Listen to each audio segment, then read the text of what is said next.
Ezekiel bongsom thum le thum Ezekiel galveng pa agot na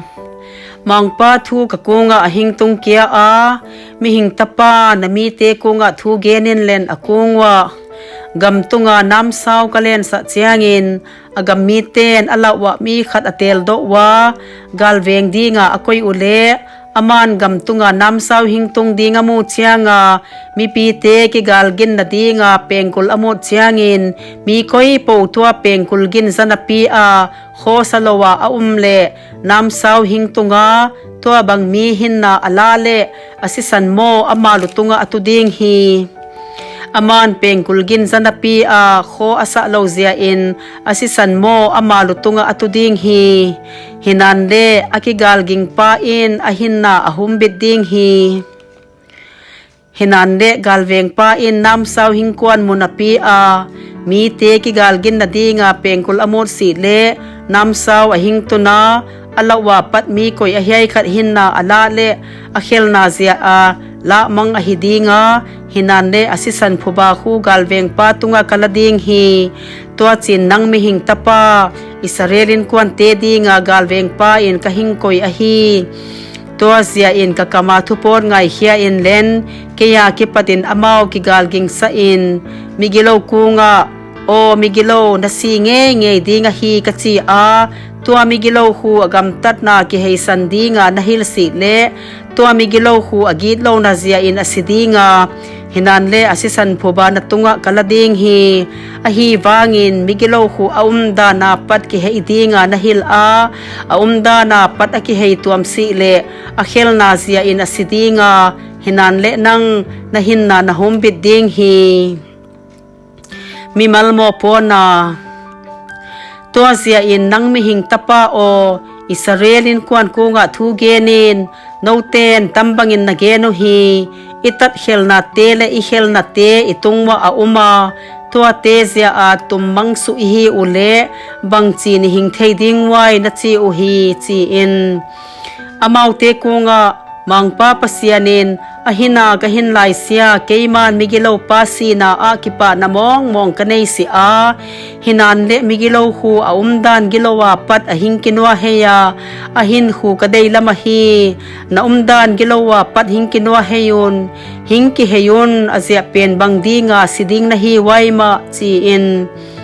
to zia in nang mi hing tapa na chi na namte ta te kunga genin miditat aditat na in atat hel na ni in ahundam si dinga migilo hu agitlo na apat ahing ki hei ni in apwa si ding hi miditat zong akhel ni in aditat na zia in ahing tuam si ding hi miditat kunga na hinge nge ding ahi kachia aman aditat na muanga silgilo abol le asilbol di tatela a khatpe song akithengin nget si dinga hinanle asilgilo bol zia in asiding hi to amigilo kunga nasinge nge dinga hi kachikia a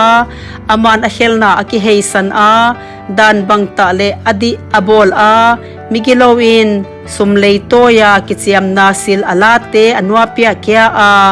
avangu sate anwapia kya a hinnadan piate azui a gitlo na bangma abol si le ahinge nge dinga asisi ding hi anabol sa khel na te khatbe atunga theingin nget ahinon si ding hi aman dan bangle adi abol ahita a ahinge nge ding hi hinanle nami te ta ten mangpa silbol dan adi si achi uhi ahi bangin amau bol dan ahi adi lozo midita din aditat na akihei sana silgilo abol le asiding hi hinande migilo hu agitlo na apat ahing kiheya adi atang abol le to silbol zia in ahing ding hi hinanle no ten mangpa silbol dan adi si na chi uhi o no israelin kwante michin asilbol dungzuyun atung chiat wa thu ka khending hi achi hi Jerusalem siat na thu hing tung tuale kasalta no kumsom le ni na ahasom na aninga ni in Jerusalema pata suata mi khat ka kungwa hingpeya khopi apota ahing chi hi tua mi suwa tapa hington masang nitalamin mangpa khut katunga ahing hi tua le jing monga tua mi pa kakunga hington masang sia in kakam ahingka sa a tua chin kakam akika a ham theilowin ka non tasi hi mi pi khelna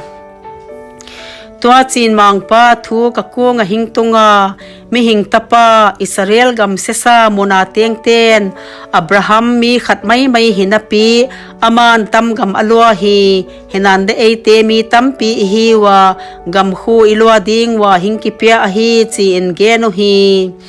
tua zia ina kungwa mangpa pasianin tambangin again hi sa asisanto na nekhomwa namitte u milimte langa nada to sawa sisan na swazia on gamnalwa dingu ama nanam sa u namuangwa silki da huaite na bolwa note michinin na inbeng pa u zi na subwa chia tu hi to bangpi in gamnalwa dingu ama achi hi chi in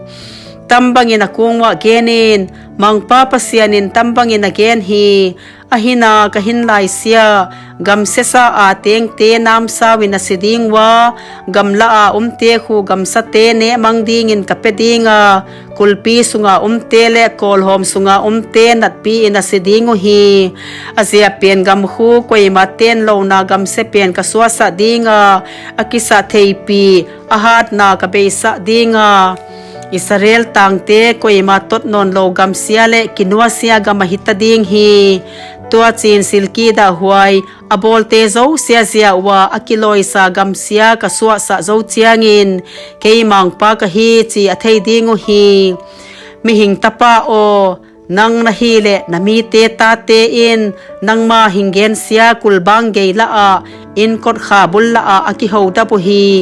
tua le khat ki ho in michini na unaw pa ko nga happy ta in hing pei voi mangpa a kipat a thupot bang a hiai chi ngai hia on akichi u hi tua chi namau te mi te hing pei bangin nakunga ahing peiwa namasanga kami te bangin atowa nathuge na ngai hiawa hinande abol si uhi akamun it nathu nasata in again wa hinande alung tangon huai ham ta in punna adeluhi enin nangpen ama wadingin ongai nuam huai ta nei mi lahoi ta bangle tumging tum siam ta ging bang na hi ama on nathugen azawa hinan le azui tuam si uhi tuale tamte ahing ton chiangin